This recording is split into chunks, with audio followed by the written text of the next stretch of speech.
Welcome to the Youngpreneur Podcast, a show for young and aspiring entrepreneurs who want to start or scale their own business. Our podcast is dedicated to helping young people find a community and resources to start and grow their businesses. Hosted by Charlotte Enever and Linda Reed Enever, our passion is seeing the future of business grow. Hi, welcome to the Youngpreneur Society Podcast. I'm your host, Charlotte Enever, and joining me on this episode is Zoe Tiffen. Zoe, can you please give us an introduction to yourself and your business? Absolutely. My name's Zoe Tiffen. I'm the co-founder of Know My Fit along with my sister, Nikki Tiffin. Yeah, I guess we started Know My Fit because we both struggled to find clothes that fit. I remember crying in change rooms because I could not find a pair of jeans that would fit my body and thinking there must be something wrong with me. And it was only talking to other people, other women, that I realized that, it's not my body that's the problem. It's just that because everyone seems to say that their body's wrong or this thing's wrong and it's something to do with their body that means they can't find clothes that fit. And we realized that it's an almost universal experience for women. And that sort of prompted us to go and research a bit more into why does this exist? Why can women not find clothes that fit? Why am I a 10 in one store and an extra large in another? And that's what brought along Know My Fit. And we're a platform, digital marketplace where you can go online, input your physical measurements, and Know My Fit will recommend individual garments from different Australian and New Zealand small clothing brands and the size that will best fit your unique physical measurements. So yeah, that's what we do at the moment. Yeah, I love it. It looks very cool. And I know I'm definitely going to be using it very soon in the future. Fantastic. No, good. What are your favorite parts of running a business? I think my favorite parts is you're always learning is the big one. I think I've worked previously in business and I found things took a long time when it comes to decision making, when it comes to pursuing a new direction or anything at all. Like everything takes sending it up to multiple people to be approved and decisions just take a long time. So starting your own business, there's so much to learn. You have to do all of it. And yeah, basically one day you'll wake up and go, oh, this isn't working. How can we solve it? And by the end of the day, you've found a solution and that's what your new direction is, right? So you've come up with a new strategy and you're pursuing it actively by the end of the day, rather than waiting days, weeks, months before that even gets actioned. So that's really probably the I enjoy a lot about it. Yeah. Yeah, I love that you can get that productivity, just keeping the ball rolling. No, it's so good. How do you maintain a work-life balance? I think the benefit of running your own business is you have a bit more flexibility in your time. I think it's interesting when people talk about, you read those things from people who created LinkedIn, they're like, you shouldn't have work-life balance. Entrepreneurs should just work the whole time. And I thought about this and I was like, I don't feel like I'm always working. I don't think I'm doing, they say that, I start at 5 a.m. and I go to midnight every day of the week. And I just think that sounds awful to me. I think in practice, it's probably what I'm doing because I don't stop thinking about my startup. I don't stop thinking about it. I don't stop talking about it or working on it or tweaking it or coming up with things. But I actually think a lot of what they say about you need to be working constantly on it is wrong. You've been at school, right? And you'll have those people who are always saying they're studying. They're always being I can't come out because I'm studying. But the results or what they're actually doing are not showing that they're actually studying. If you actually message them, they're probably scrolling Instagram or they're probably things that they'll count as I'm studying. It's not active studying, but they say they're always studying. They say that year 12 so hard because I'm always studying. And it's, are you actually in that moment spending a good hour focused, or is it 10 hours of a bit of this, a bit of that, doing other stuff? And I think a lot of that, you're always working.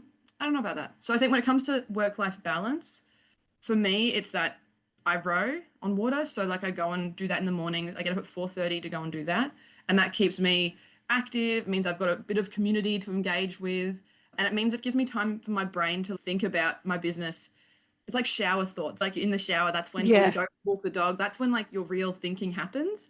And I think that's super important to have that work-life balance in that way because it gives you time to process.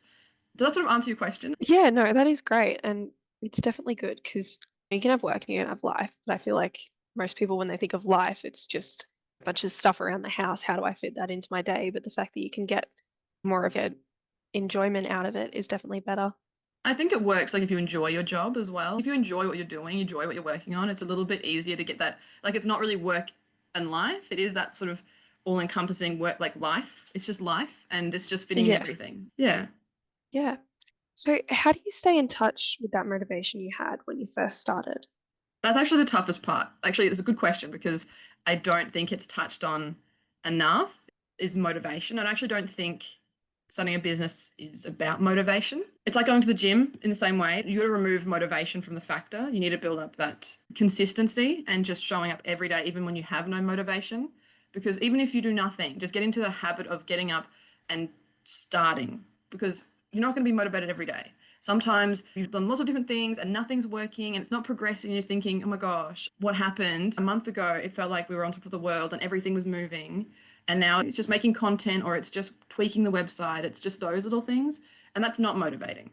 And if you give up then, you won't get to that high motivation later on. So maintain motivation. It's just knowing that you're not always going to be motivated. And ideally have a co-founder or people you work with who can take up that enthusiasm and push you to keep going. I'm really fortunate that I've got a great co-founder and a great team. So if I'm not feeling motivated, they are the ones who push it forward. So if you can get people around you and keep you motivated, that's a big one. Yeah, and that's great. And I think it's definitely a big game, like, delayed gratification. Absolutely. And that's a hard bit, right? Because you go, everything's always so close. Yeah, And then 100%. you do it and you're like, oh no, actually wasn't that close. I think I've been saying early on, it was like, yeah, we'll have 10 designers and then it'll be we'll have on our platform, we'll have 10 designers. And it took next week, and it wasn't next week. It was 3 months later, we had 10 designers. But now I look back and I go, oh my gosh, we got there. We far exceeded that. But at the time, it constantly feels like we're almost there, and just keeping that motivation is really hard. Yeah, I think for me, there's definitely never an end to business. It keeps going because there's always another idea. You're not sprinting. It's not 100 meters. You can't be 100% enthusiasm, motivation, because if you approach it that way, you'll get to the end of your 100 meters and go, oh no, I still have a marathon to go. And then you'll give up because you go, I've run out of energy. So it is managing your motivation, your energy, your enthusiasm, so that you don't just give up or run out of energy after 100 meters. Yeah, that is some really good advice. So I did read a little bit back on your bio. Knowing you come from the corporate world, how did you start out in the world of business? Interesting question. I followed a pretty traditional path. I was at I was at high school and I didn't know what I wanted to do. I did well in tech, computer classes at high school. And I knew that I'd get bored being a doctor or anything like that. I felt like I needed something that meant I had lots of opportunity to try lots of different things. So I was like, okay, I'll give it and at the time in sort of 2019, when I graduated, they were all saying computer science is you need to get into tech because you'll be guaranteed a career. And I was like, fantastic. So I did sign up to do computer science at uni, did a bachelor's degree in computer science, did that for a year and a half. And I did a couple of internships in consulting and a couple of tech jobs. And I realized I did not want to be a software engineer. I hated it. I can code. I don't mind coding, but I couldn't see myself being locked in a back room doing it. I did a job like that and it was very isolating for me. It wasn't where, I don't think it leveraged all of my skills and my interests. So I was like, oh, okay. And every time I went to an interview, they were like, oh, based on your degree, you want to be a software engineer or go and be ultra technical in the back room in the dark, right? And I was just, how do I show them that I have those communication skills and I want to be in more of a front-facing role? So then I took up a bachelor's degree in business at the same time as my computer science degree. So I did two. And that gave me a bit more understanding of business. I really enjoyed those classes. But yeah, and then I did a couple more internships, narrowed down where I wanted to be, got a job with Amazon Web Services, an internship. Actually, that goes into why I ended up taking the jump into my business. If I can go into that later. And then I ended up working with another company after that and worked in business for a while there. Yeah, it's definitely a good path. It's good that you've got that background knowledge to. Yeah. And I think the big one for me though, the real motivation was I used to do, as a teenager, I did catalog delivery, newspaper delivery, and I'd worked at McDonald's. And I knew when I was working there, I was like, I do not want to do this forever. So that was my big motivator, if I'll be honest. I was just, I do not want this for life. The people who do, mad respect, because So, it's a lot of effort. That's what I mean. I was like, I want an air-conditioned job sitting down. That's what I want. Yep. Yeah, that's how I ended up where I am.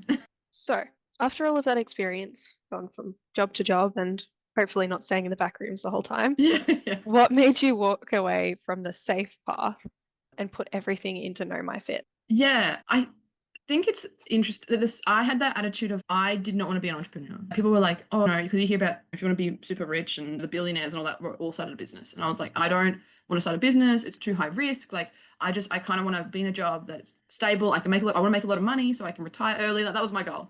And so that's why computer science was my choice. I thought, good, bit of tech, bit of human skills. What a great combo. Big tech at the time, huge salaries.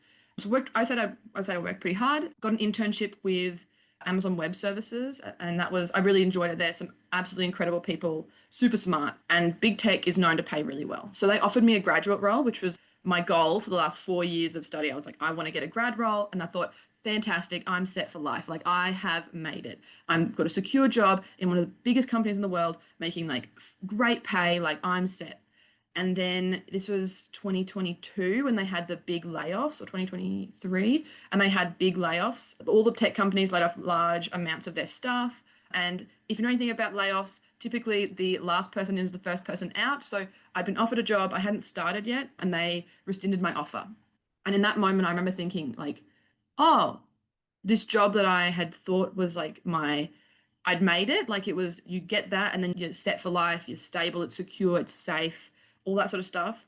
Yeah, it really changed my mind about all of that idea of having a job and it being secure. I knew lots of really incredibly smart, hardworking people who worked at Amazon who let go or who were encouraged to move on. And that, I think, was really shocking to me, because you think, oh, surely if you're a really hard worker and performing really highly, that you're going to be secure in your job. But the reality is that you're no more secure in a job than you are in your own business, realistically. Especially nowadays, you don't have, for young people, like, you don't have the security. You can be the best performer, but if they want to cut seats, they're going to cut you. And that sucks. And I think that realization, it's not nice to hear, but for me, it was very much like an awakening of, oh, I'm not secure here. So I can take the risk to start my own business because I'm as secure here as I will be anywhere else. So yeah, I guess that's probably my story and why I took the leap. Yeah, that's definitely a big realization to me. To be honest, I never really thought of it like that. Yeah, I think a lot of people don't. And like, I absolutely didn't. I was super naive to the idea that I was like, yep, because everyone tells you, like, your parents tell you, get a job, go and get whatever you want, go and get a job and you'll be secure. And there are some jobs that are more secure than others. But I definitely thought, like, tech, as everyone had been saying for 20 years, tech, there's going to be a shortfall of tech skills. Like, you'll be set, like, it's security. And it wasn't. And that was really shocking to me, because it was like totally not how I had understood the world around me.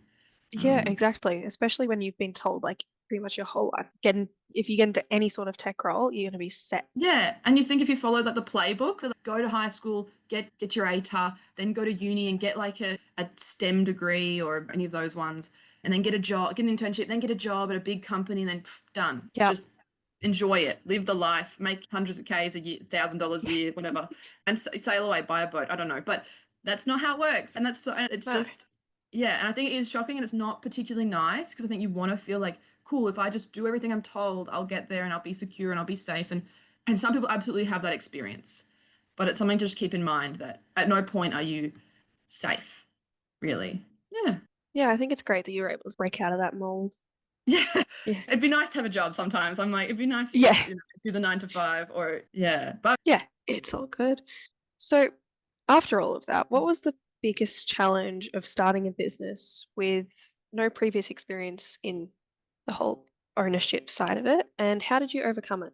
I think the biggest challenge, and this is something that I have heard of, I don't know if you've heard of this, it's the idea of being unconsciously incompetent. It sounds rough. Yeah. It's the idea of you're unconscious of how much you don't know. You don't know how much you don't know. That's essentially what it is.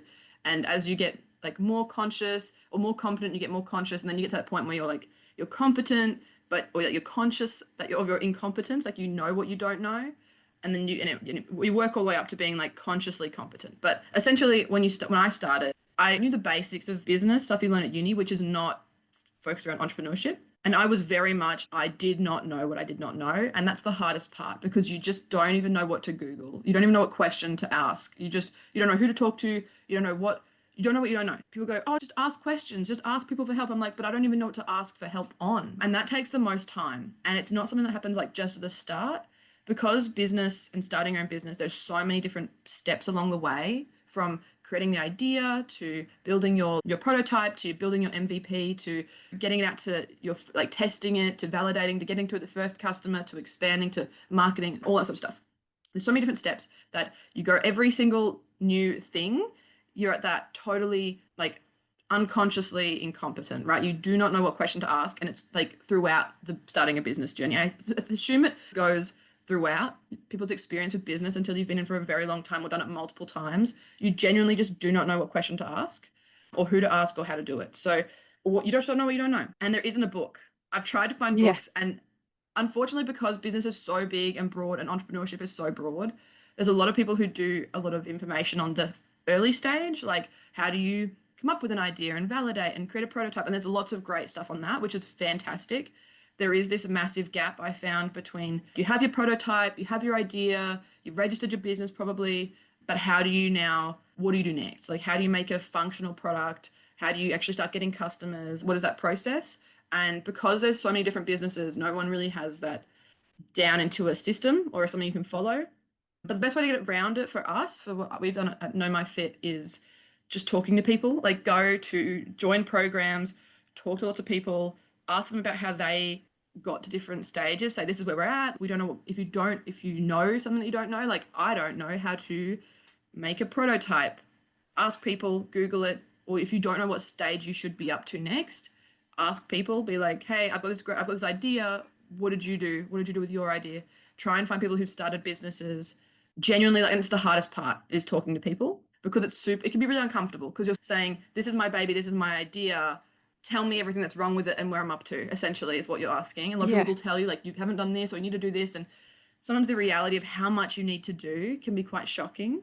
But yeah, the big one for me to get through, the hardest part is not knowing what you don't know. And the best way to get through it for us was just talk to people, go out there and talk to lots of people and get as much information, get everybody's 2 cents, get every single 2 cents out there. And then after that, you've got to filter through what's relevant, because some people will give you stuff that is super useful and super relevant right now. Other people will give you great information that will be useful to you in a year. And others will give you stuff that you're like, that's probably not for me.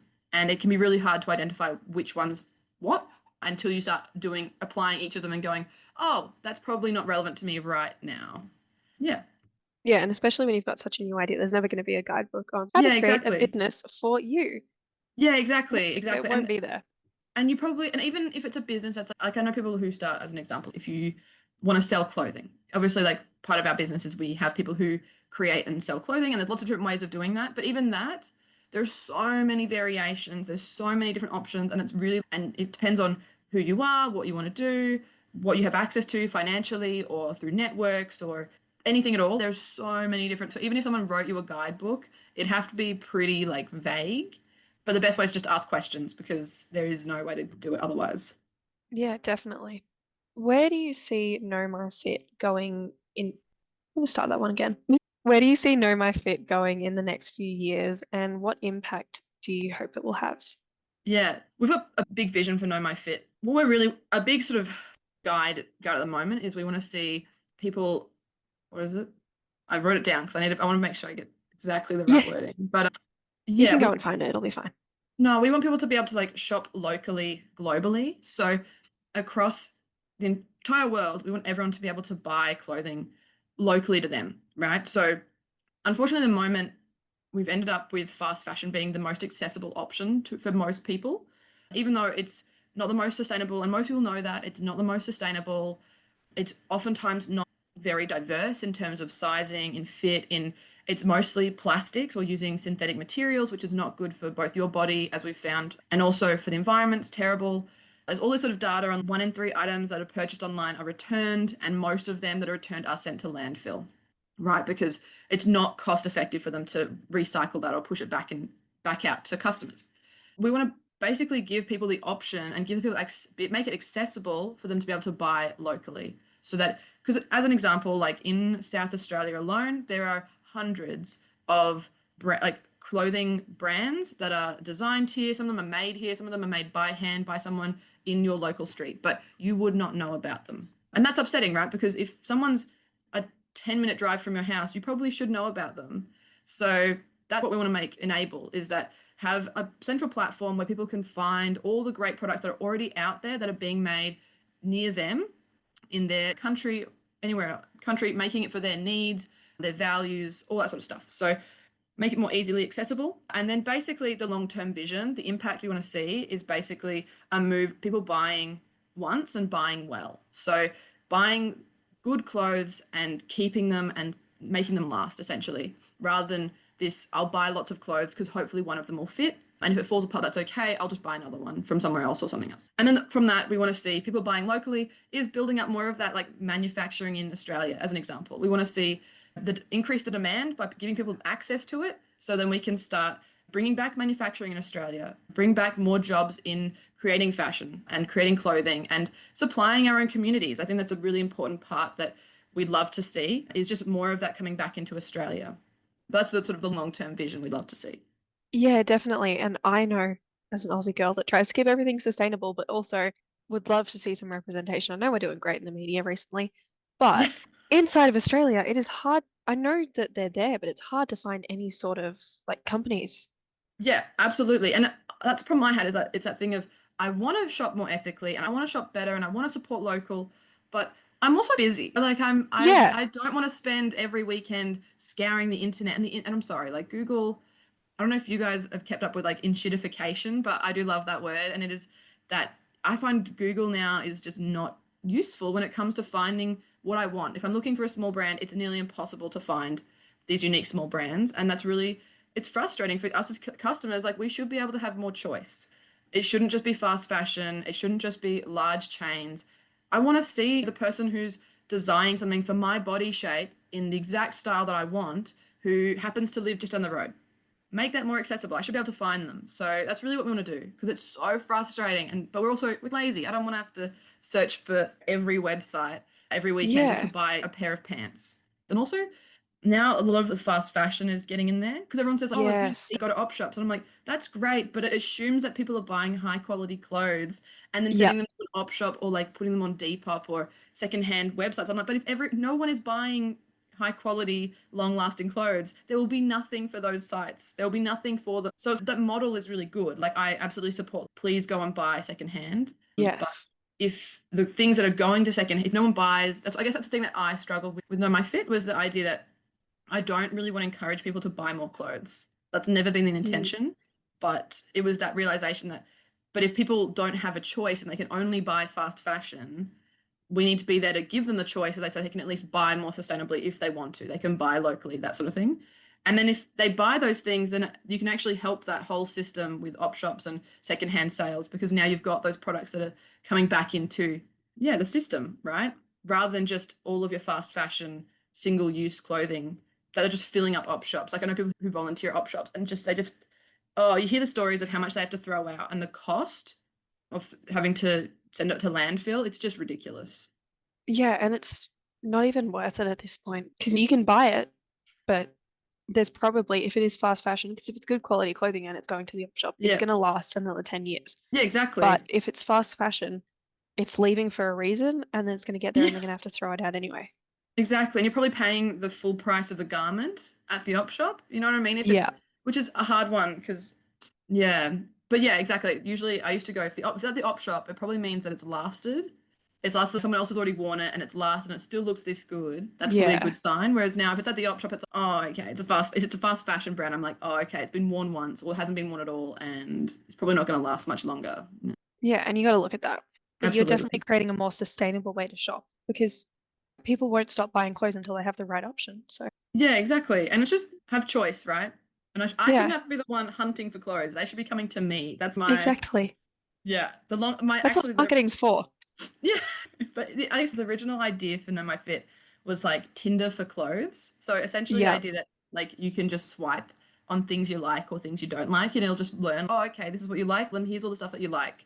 And that's the end. Another fun thing I'm trying to work to implement and integrate is that being able to just it basically matches you with clothes. So you only find things that'll fit you and that fit your style and what you like. And if you like pockets, if you want pockets and you don't like, or you want full length pants, like things like that. Yeah, just be able to find it all in one place. Yeah, definitely. I was having a bit of a look. I'm going to put my measurements in there later and be like, oh, have a look. Let me know But how it it is- goes. Yeah. Yeah, I'll give you some updates. Yeah, and any feedback. We're still, Yeah. obviously we're still working on it. There's always room for improvement. So Yeah, there's so much room to grow in business, especially with the way that like technology is changing now.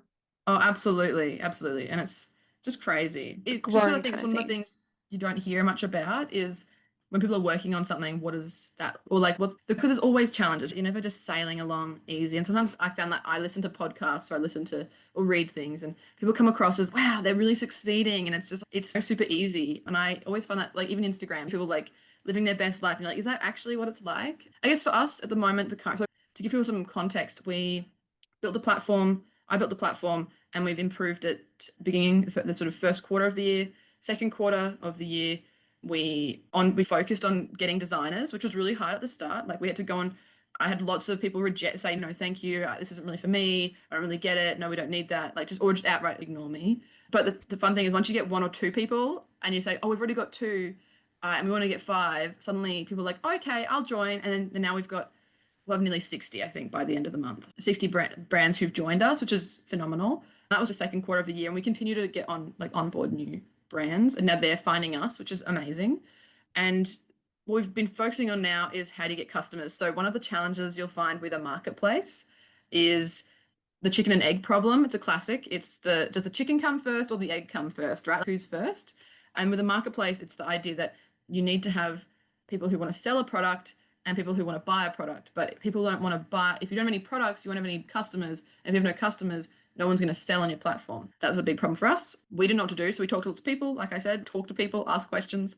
And they had a whole bunch of different suggestions. And we ended up focusing on getting the brands, trying to get the designers to sign up, figured out what they needed, got them online, which has been fantastic. And we've improved that process a lot now. And a lot of that's down to my sister and co-founder Nikki.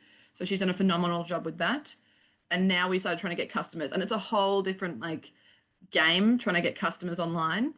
Yeah, and just trying different things. So at the moment, that's our big challenge is how do we make people aware of our platform and what we're doing. So one of the things and I actually did a LinkedIn post on this really recently. If you've ever watched Field of Dreams, the movie, it says, if you build it, it actually says, if you build it, he will come. But everyone takes it as, if you build it, they will come. If you build a great product, people will just find it and come to it and use it. And this is absolutely not how it works at all. Unfortunately, as much as we might think that, yeah, surely I'll make the best product ever and people will just hear about it and use it and it'll be great. Unfortunately, social media and the internet makes it feel that way, but it's not. It's really hard to make people aware of your product, right? Or your solution. So there are lots of examples of great products, great solutions that never took off because they just didn't know how to tell people about it. And then there's mediocre products like fidget spinners, maybe, that become worldwide phenomenons, but are objectively not particularly not solving any major problems for people, or not particularly, they're not standout in any way. And there's lots of brands we see that with, where are they really solving a big problem? Are they doing anything fantastic? No, they just got really good at getting in front of people and telling them about it and making them want it. So that's probably our challenge at the moment. And it's a challenge our brands, our designers we have online struggle with, is getting in front of customers. And it's one that we're working on now, is how do we find the people who really resonate with the problem and who want to join us, who want to help us along, support us, talk, all of that, build that community. So we're doing all sorts of things we got Instagram and Facebook and all of those things. We started running ads, which is really intimidating, I'll admit, but there's some really good resources out there for running ads. My sister and I have just started our own Instagram where we're showing what the behind the scenes of life as a founder. Nice. Yeah, so I'm putting together some of the content for that now. But yeah, all sorts of things to try and find people who are interested maybe in joining the journey. And yeah, how do you get customers? Because it is so much harder than people talk about. They always go, build a product and then you make sales. And then, yeah, they skip that middle bit of how do you tell people about it? Yeah, so, yeah, definitely. But yeah, that's what we're working at the moment, really. Yeah, no, I love that. And it's good to know that there's still challenges. It doesn't really stop. Yeah, it never stops. I think if you go into business thinking oh, it'll be quick, because I definitely was naive like that. I was like, oh, I'll just come up with the idea and then make a website and then bam, customers, bam, sales, bam, retired at 30. Maybe that was what I thought naively, yeah. But that's not what happens for most people. And a lot of the stories of overnight successes were not overnight at all. There's years of work beforehand before the overnight success happens. Yeah. And oftentimes it's a lot of work, and then they say overnight success, but in reality, it was years of work and growing and getting customers. And it just happens to be that there's one big thing, but there's a lot of work that goes in before that overnight success happens. Yeah, but don't definitely. get disheartened. I think sometimes you compare yourself to what you see online and social media and go, oh my God, why am I not that? Why have I not had that incredible success already? And the reality is it's not real. And people will tell you that. Business takes time. But yeah, that's my dog. Business takes time, but it's an interesting journey and you learn so much. I've learned more in this year working on my business than I did in my whole 3-year degree. That's for sure. Yeah. Yeah, there's definitely some experience that needs to be attached to the learning. But no, it's not easy. And if it was easy, everyone would do it, right? Yeah. But yeah, like it's okay for it to take time, and everyone's journey is different. Yeah, if anyone listens and they're starting a business, I don't want them to think, oh, I'm not having that sort of, I'm not successful in X, Y, or Z, or I see this on Instagram, or I see this on LinkedIn, or whatever they're on, or I listen to this podcast and these people sound like they're succeeding and oh my gosh, they just did it and overnight. And maybe there are people like that who like succeeded, woke up one day and it just worked for them. But if you talk to a lot of people who've started businesses, they'll say that was not the case at all for them. And that, yeah, like you're not behind, you're not ahead, you are just at the right time for you. Yeah. But even Bezos didn't start Amazon till he was 30. You've got time. Yeah, everybody has time. Yeah. And even if you don't, it was the right timing for you. Exactly. Like, it's fine. I think that was probably the hard part as well. Like I've thought about it for me is that my fit's been like going through a lot of different iterations and it's grown with me. So I had the idea back when I was 16, right? Because I hated buying clothes. And it was when I was 19, I was like, oh, maybe I'll give it a go. I was at uni. I was like, okay, I'll give it a go. And it was very different then. And then it's grown as I've grown, as I've got more confident to go and talk to people, to talk about my business. Yeah, it's grown, and it's grown faster as I've learned more and I've grown up. So it's tricky in that way that I didn't realize, you don't realize how young you are and how much you don't know again until you get a bit older. And you're like, oh, and you have more life experience and you go, oh, okay, I should have just gone and had that conversation or just emailed those people, because I was really not confident in doing that. Yeah. Yeah, that makes a lot of sense. And I think, yeah, it's good to see businesses grow like with the people. Yeah, absolutely. Makes it unique. Yeah, for sure. It's good. I would like to thank Zoe Tiffen for joining me on this episode of the podcast. I'm sure our listeners have taken away many lessons and insights from you. I also want to thank our listeners for listening to this episode and supporting the podcast. You can find out more about Zoe and her business at knowmyfit.com.au. Thank you for listening to the Youngpreneurs Podcast. Like this episode? Remember to subscribe and leave us a review. And join us in the Youngpreneur Society, a community for young entrepreneurs to explore the world of business. Youngpreneursociety.com. Hey, y'all. As a growing family, my husband and I love game night, especially when it's Wayfair edition. Let's do it. You got to name as many Wayfair furniture and decor categories as you can. Ready? Go. Sofas, bar stools, beds, ottomans, outdoor seating, bookshelves, kitchen tables, garden sheds, mid-century modern lamps. Time. Nice. You got 9 out of a lot. Not too bad. Keep practicing by visiting wayfair.com, where you can shop every style for every home. Wayfair, every style, every home.